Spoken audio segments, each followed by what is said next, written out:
Zvakaoma chokwadi. Chira tambozvitaura isusu kuti kana tamuchirongwa hatidi vanhu vanofona apa vanhu havasi kumira kufona.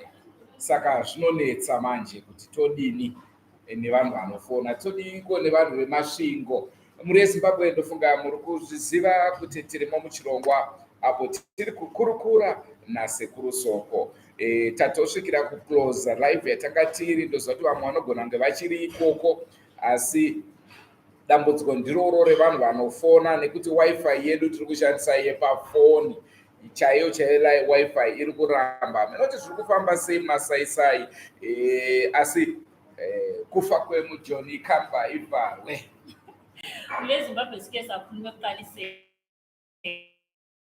ukuthi MuleZimbabwe siyakwazi ukuthi kulabantu abasebefuna ukuthi bencediswe khonapha njengomuntu wamagundwane, but siyacela ukuthi lingafoni, lingasishayeli ucingo, siyacela ngoba isikhathi sonke lesade sizama phela ukuthi sithi siyakephatha le ifoni ukungena ngefuna ukuncediswa ngifuna ukwenza so MuleZimbabwe isikhathi sonke silaso, but okwakhathesi besicela ukuthi phela lingasishayeli ucingo. Sizathu kulinjani ukuli-athenda kuma-WhatsApp, uSekuru ukhulu ngowenu, ukhulu umuye ukuthi ezoncedisa lina elihlupheka lilezinto ezinjani ezilihlupha ezindlini zenu. So xa lingafona i-numbers ze-Drewmas Media liyasikhangela ngamavidiyweni okucina abafuna ukubazazi ngu-0714903747. Ngiyathemba lizabakwazi, but lizathi ukufona sengaqeda. Zona lezi endinike zona liyafona ngazo zonke isikhathi, khathesi siyakwazi ukufonela zona u-0714903747. Zona lezi bali-athenda, but ezikashumba foni yangu please musafone pari zvino nekuti ndiyo iri pamhepo. Saka pamuri kufona paya zvinhu zvese musango. Sekutaura kwataita kamuri yeZimbabwe, vari kuzobuda panapa vachataurwa navo pachirongwa tati isusu vatatu vavo vachabatsirwa mahara. Vatatu vavo vachabatsirwa mahara, asi vamwe munenge makuzotaurana naSekuru kuitira kuti mugadzirisirwe matare enyu. Takumbira Sekuru kuti aiwa Sekuru, panapa kuprofita kwamuri kuita ndo paya pamungadai mabvisa mari dzematare. Vamwe vanobvisa ma$20, vamwe ma$10 kunzvimbo dzakasiyana siyana. Hatidi kutaura, asi iye zvinezvi Sekuru vati vari kukuitirai mahara, vakuudzei matambudziko amuinawo. Naizvozvo takukumbira zvakare chera kuti aiwa madzoka mandigadzira mushini ndezvechirungu ka zvinodai mimi chinotemwa dzinobva ropa. So MuleZimbabwe sazathekuye kathesi Hurukuro Soko, ngiyathemba ukuthi liza abazakwazi ukuthi bencedise abahlanu bona laba bazahamba bencediswa mkhulu mahala. And then abanye bazathi ukubuya hayi liyakwazi ukuthi phela umuntu ngeke siphakamise umuntu omdala eliyenzele konke, hayi liyakuthi phela ukubonga ngesincane. Ndiri kuziva kuti vazhinji vachiri kune iya live iya tatanga imwe. Udzanai kumagrupu kumaWhatsApp eDrewmas Media, udzai kuti taapa live number 2 kuitira kuti vanhu vasarambe vari kuya kwatisisiri. Ndiri kuona izvezvi tine vanhu 46 paya tenge tiri kuma 100 and something, zvichireva kuti vazhinji vachikarasika vari iko kuya. Zvisinei Sekuru, tinoda kubatsira varipo vacho. Hapana zvatingaiti, ndozvinoita zvemahara. Next time wakatitumira mari kuti Drewmas Media imari yewifi, wakati ninge tichiendera mberi. Uyezve ivimbo yangu Sekuru kuti nhasi harisiriro zuva chete, tichakudanai zvakare, asi pane logistics dzinodikanwa kugadziriswa ndo dzinogona kunge dzichitikuvadza. Saka chera aiwa suduruka henyu Sekuru vadzoke. Dari rako muzukuru rinoda muchekaweredzo. Kambo ikako ndakakafarira zvikuru kanonzi muchaweredzo, ndofunga mukakatsvaga munokawana. Ndichatozobvunza hangu Sekuru kuti iwo muchekaweredzo unonzi muchekaweredzo chii nhai Sekuru? Ndokutsanangura kuti vhimi handidze, kutsanangura kuti ndo panotangira kushava kuchibudikidzo chemunhu kuti aiwa kana wanzitsvaga muzukuru muchekaweredzo vane vachitsanangura kushava kuri pauri ndo vavhimi. Asi ka ndavasazovhime zvese ka neyawakaomba rume kamaomba tsvimbo musazongotore haranga ka nekuti pachinyakare chedu isusu ana titeguru mhondoro dzematimana tinoramba kuti aiwa vimai pfuma zvinhu zvenyu zvese zvifambe zvibudikidze kusangadzane zvakanaka. Right, apa ndabva ndasangana hanzi ndinonzi opanyarumwe ndinoyera ngomo imombe kamuyera mombe ndovana mupamombe ndofunga kufungidzira kwangu hanzi ndibatsirewo sekuru ndipewo matare angu.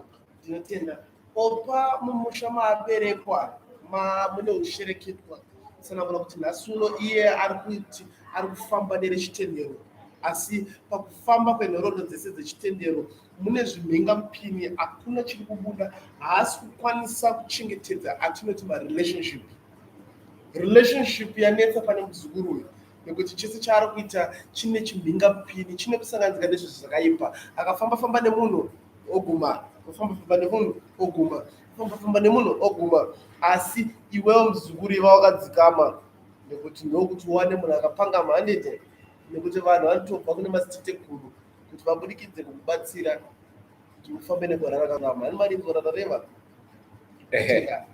mazvinzwa here vanzvadzi tinoda kuti mubva matitaura kuti manzwisisa here tsanangudzo dzamapiwa mune mubvunzo here tisati taenda pane mumwe. Ndofunga Soko tabata vakadzi pari zvino toda kuti timbodzosa vechirume. Ndamboona Shingi ambotaura Shingi tingadai tambomubatawo ari kuUK ikoko tamuratidza kuti aiwa kamweya hauna basa nekuti pane masaisai unonhongwa uri kwauri ikoko woudzwa chokwadi.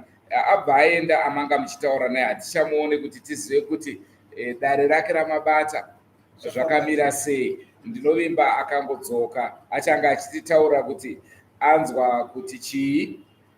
Tina anonzi Shailini Kanosawa Mutupo Nditembo ndove mbizi nai vana manjenjeje.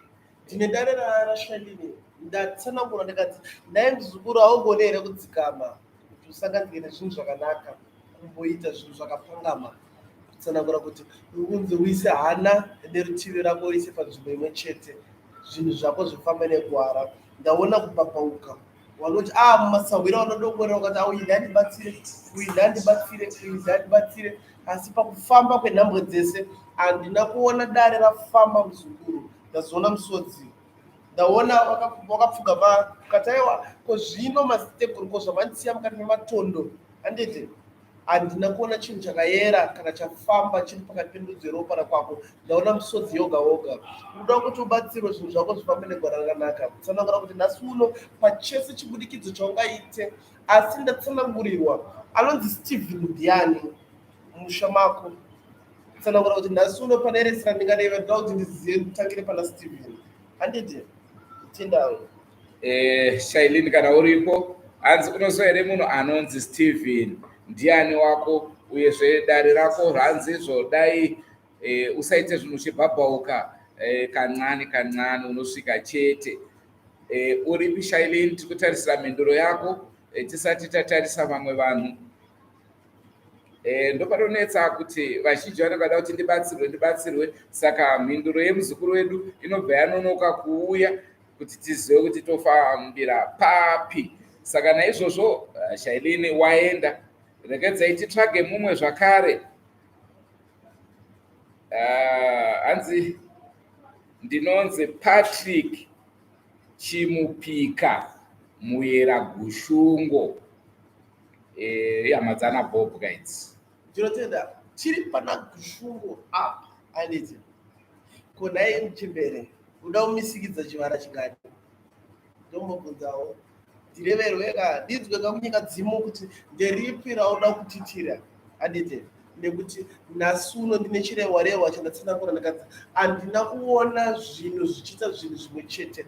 Ndaona dzimba dzichifamba dziri dzimbiri kutsanangura kuti ndaona dona kamuchembere handite ndaona kutsanangura kwepfukamiso rokutera pandudzi yeropa rekwako asi rakasangana nezvinhu zvisina kururama.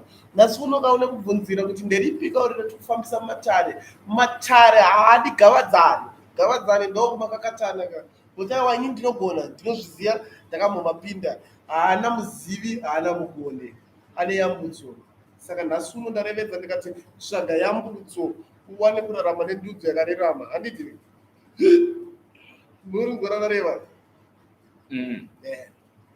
ndinoimba achatibata uyo azotaura kuti hanzi ichokwadi zvichireva kuti ari kuirana nemashoko enyu.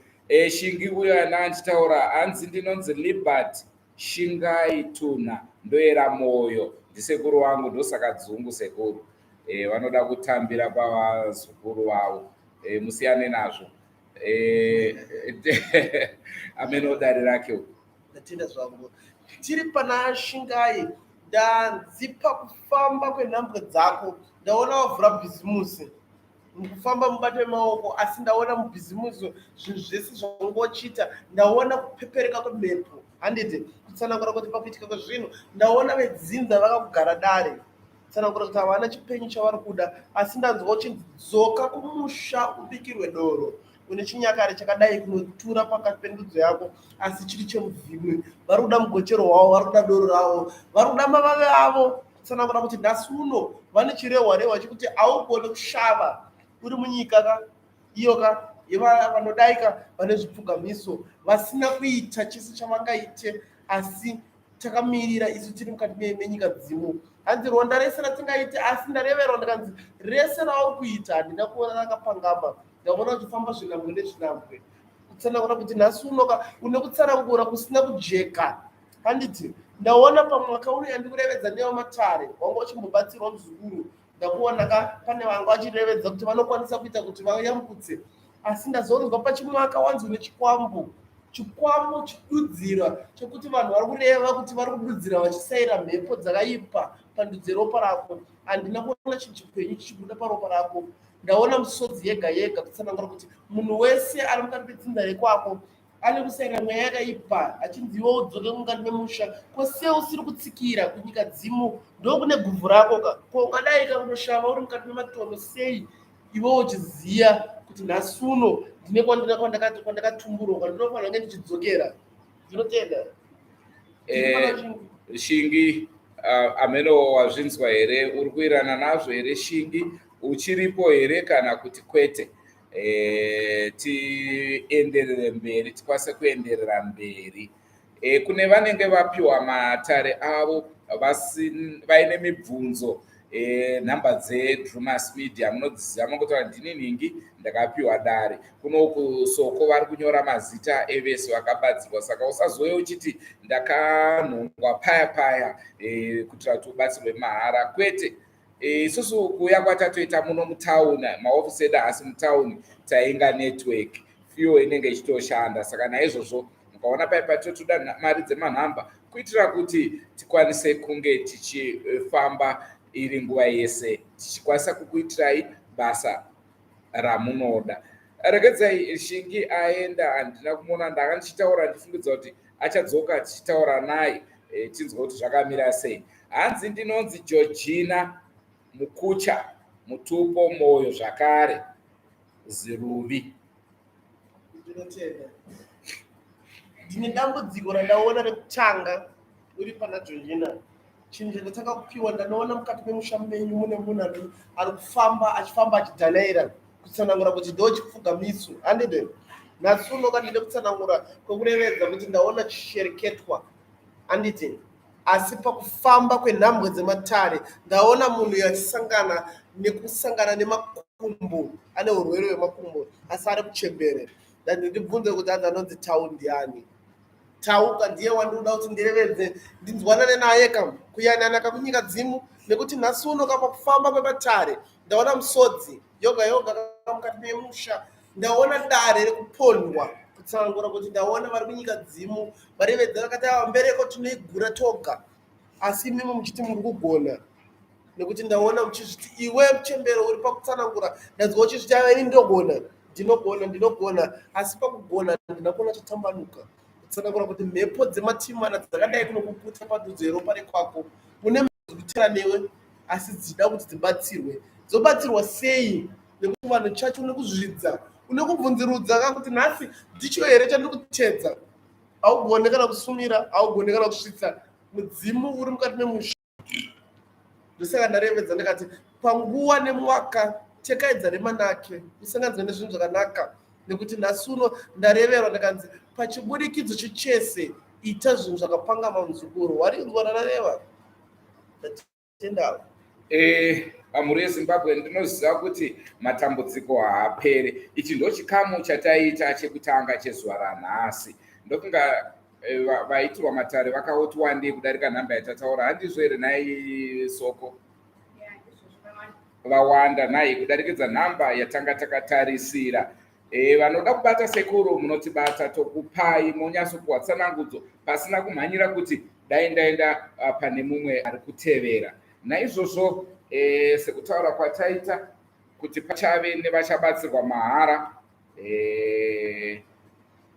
kubvisa mari, asi kana pachidiwa mushonga aiwa kamunenge motaura navo sekuru monzwisisana kuti zvinofambiswa sei. Ndinovimba vakwanisa kuwana mukana wokutaura vabatsirikawo zvavo mune zvakawanda. Tirikuona mamessages ari kuuya, mamessages akawanda. Soko ndiri kukumbira kungoitira munhu 1 sekuru vapedzesawo nemunhu 1. Ndakadza nditsvage hanzi neuyo anonzi Tokyo, handisi kuona zita rake. Hanzi ini ndinonzi Patience Chimoyo Muera Nyati, ndiri kuDurban. Hameno tinokwanisa kumubatsira here tisati tabvarisa chirongwa? Ndiye munhu wokupedzesera. Tichakuudzai zvakare kubva kuna Soko kuti vachabatsirwa mahara ndevapi, nekuti tati vanhu 3 chete apo vaitirwa matare vanhu vakawandisa. Ndaona Patience ane shavi rikuchera nendudzi ropa rekwake, tsanangura kuti ane mweya wekunge haana kunge akazanzikisa chinyakare. Musha watumburwa handiti musha matumburwa, ndanoona mune madzudzo, mune makakatano ekuti nhasi uno pakufamba kwematare ndanoona vane makakatano nerudzi ropa rekwake. Handina kuona baba. Ndabvunzira kuti ko baba varipi, ndatera kuti baba vari kufamba vari papi, asi ndareverwa ndikanzi pakufamba kwenhambwe dzebaba ndaona mwana asina kupinzwa musha, kutsana kuti peshi changa wapinzwa musha muzukuru. Wazvarareva muzukuru, zvinhu zvako zvipanganga zvifambe negwara rakarurama. Handiti nhasi uno unofamba uchirarama semunhu asina dzinza, asi unaro dzinza. Wararama munhapwe muzvipfukamiswa kune varunduka vasina mabvi, kutsanangura kuti pachese chaungaite changa wapinzwa musha. Handiti nekuti nhasi uno uri kurarama senherera, hauna bvungamiriro yemachembere kana yemhondoro kana yemasvikiro kana yemaziteguru. Unozwanana reva? Mhuri yeZimbabwe ndofunga tasvika pakagumira chirongwa chedu chanhasi. Dhata ratatenga ishoma, ndozvati tinogona kuzombokatwa tiri pakati. Vaudzwa matare avo ndovimba magona. Soko tipewo mazita evanhu vachabatsirwa mahara 3. 1 Wendy, then Patrick naShailini. Ndatongawo naShailini. Sharon hanzi zvakare anga achuzwa naChera, saka taakukupai vanhu 4 sekuru. Tine urombo tadarikidza nhamba yatanga takataurirana. Tichaedza kuronga nhasi chingani zviya? Chitatu. Saka tichangoedza kuti musi wechitatu wega wega touya navo sekuru mosangana navo, kana zvichiita kana vabvuma kuramba vachibatsirawo mahara tichazvinzwa kubva kwavari. Hameno sekuru, kana muine mashoko enyu ekupedzesera amungade kuudza mhuri yeZimbabwe pari zvino? Tinobudikidza kutsanangura kuti nhasi uno muzukuru nhekwe ndo yakadai kunotichengeta, ndo iri kubudikidza kuti tinge tiri pano tichikubatsirai muchitungamirirwa. Asi pakufamba kwenhambwe dzamatare dzinoda ndudzo kana mwere dzakapangama. Ita zvinhu zvakapangama, gona kusumira, gona kurevedza deva rekwako, uziye kwakabva dzinde kuitira kuti uchengete chinyakare. Shigi abva adzoka sekuru, sezvo tazomushaya wapaya. Hanzizvo Ndinotya kuti ndinotya kuti chikwambo nekuti ndinomboprofitwa kuberekeswa chikwambo nevakuru vemadzinza ndichinzi ndine shavi reuvhimi, saka godhipa sekuru tinyazonzwisisa. Hamene kuti pane zvamungade kuwedzera here kuna Shingi kana kuti ozouya? Anozouya, hatingarevedzera kawanda.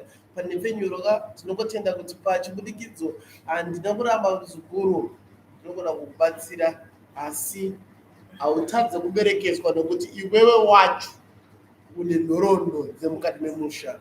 Handiti ane mudzimu. Tinotenda. Saka ndofunga mazvidzwa mukoma Shingi, pese kana munhu chero munhu anenge aine mudzimu vekwako vanoita tek iwo unenge usina basa nawo, asi vanhu vanouona kuti ndo chipo chauinacho, saka vanoita tek newe ndiwe number one enemy. Like yemuZimbabwe yeinflation iya, number one enemy yemumhuri. Kana uine mudzimu ndiwe number one enemy, unenge vakuita tek newe. Saka hanzi nasekuru unondibata tozokurukura. Ndofunga Soko tataura vanhu vari kubatsirwa mahara, ndizvo. Tatora vanhu 4 vachange vachibatsirwa. Tiri kuedza zvakare kutaura nasekuru kuti dai zvaibvira musi wechitatu wega panguva dzimwe chete tinge tichienda live. Tinotenda mhuri yeZimbabwe nenguva yamatipa. Sekuru, tinotenda. Ndozva ndichera vanoda kuonekana nemhuri yeZimbabwe. Dzoka yenyu chera mutaure mashoko mairi matatu. Tinopa kutenda zvikuru kuna sekuru mukanya nebasa ravatibatsira. Havasi voseka vanotaura kuti aiwa tinokubatsirai mahara. Ndipo paya sekuru ava chakangoita kuti tide kuti vauye live. Vazhinji vaitaura kuti kamufana ikakaka kane chizva kanoziva, saka tada kuti muvaratidze nyika kuti havana godo. Patinokuudzai kuti taakubunzirai munhu uyu tinenge tiine 2 3 zvatinenge tawana kubva kwaari, saka teta kuda kuti musangane naye, musazoti tiri kutsvagirwa tumbavha twemumasitritsi chera madzoka.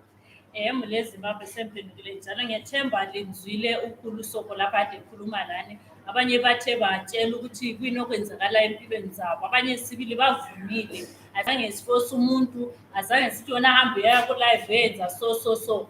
But mhuri yeZimbabwe lifanele libe kwazi umuntu nxa umkhangele ngobuncane bakhe ngobukhulu bakhe ngobuslenda ngobududla bakhe, akulanto ekutshelayo ukuthi lowo ngobuyisidudla uyakwanisa ukuncedisa, lowo mncane kakwanisi. Ubuncane bomuntu ngiyalitshela ukuthi akutsho ukuthi umuntu kakwanisi. Singakhangela even eBhayibhilini mhuri yeZimbabwe, abantu abaningi nje baqalisa ukwenza into zabo ezikhanya ukwenza into zikaNkulunkulu ngenjani besesabancane, kodwa esintwini sethu asifuni ukuthi sikuvume khonokho. So mhuri yeZimbabwe, ningabona umuntu ukuthi hayi umncane kasoze encedise. Ungathola ukuthi yena lo msolayo umuntu omncane hayi uyokwazi ukuthi ebambe sibili kuhambe, bona laba abakhulu elithi belibafunayo babasebelirobha. Saka vanoda kubatsirwa vaya vatataura kuti tiri kukupai nhamba dzasekuru. Munofanira kunge masenda mamessages enyu kuDrewmas Media mangwana 10 o'clock kusadza kwana, ngoti ndinoya kuda kubatsirwa nasekuru, ndanzi mundipe nhamba mahara. Zita rangu ndinonzi nekuti mazita tanyora pasi, then tichapaka ari kutambira mazita iwayo kuitira kuti munge muchibatsirwa pachena mahara. Kune vacho vanzi muchabatsirwa, kune vaya vaitirwa matare asi zvikagumira munzira, aiwa tinokupai nhamba mopedzerana nasekuru mahara zvakare. 3-4 vaya vobatsirwa zvakare mahara. Tinotenda mhuri yeZimbabwe. Chido chedu, shuviro yedu ndeyekuti aiwa mugare munyika yakasununguka, nyika yakanaka, nyika yamakanzi nemusiki ndo yamunofanira kunge muchirarama muri.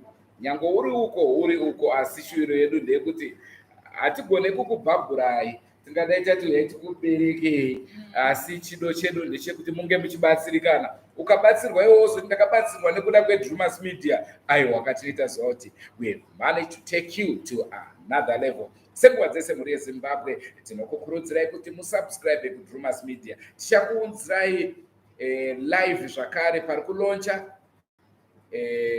vakomana veCounseling Boys.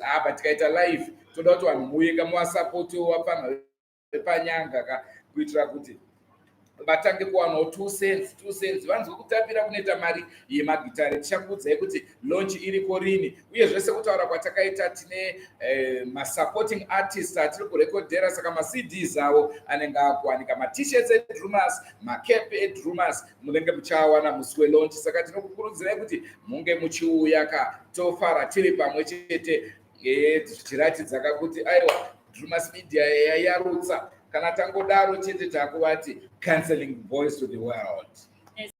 Ngetemba ndizwele kwangati kunyanga shumba ukuthi hayi sizathukulonje album yabo, but sizathukulazisa ukuthi hayi ngumhla kanje ngomnyaka onje ngemonth enje sabe silontsha, but muleZimbabwe sicela ukuthi buyani sisonke sile nhliziyo eyi-one, sile ubuntu bethu, sibe sinjani sikwanisa ukuthi sisupporte ini i-cancelling voice.